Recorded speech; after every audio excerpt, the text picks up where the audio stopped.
Ganito po ang kulay po ng Japan, mga dahon pagka malapit na ang fall. Welcome po sa ating YouTube channel.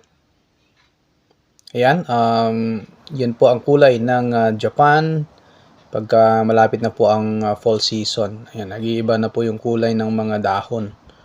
Ito ay malapit lamang din sa amin pong tinitirhan. Ayan, sa gilid lamang po ng kalsada. Pero may mga park po talaga na pagka sadyain nyo pong puntahan yung park, makikita nyo na ang mga dahon po doon ng mga puno ay nag-iibang kulay na po. But hindi pa ito ang pinaka-peak na pag-change po ng kulay ng mga dahon. Siguro mga last week pa po ng November, doon pa po talaga nag-iiba yung kulay.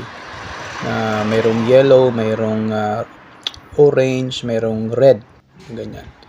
So, but dito po maganda na po siya. Medyo malamig na rin po kasi ang simoy ng hangin po dito sa Japan. So malapit na po ang actually full season na ho ito, no? At yung nalalagas na ho yung mga dahon sa ibang lugar. Pero hindi pa po ito ang pinaka full season talaga.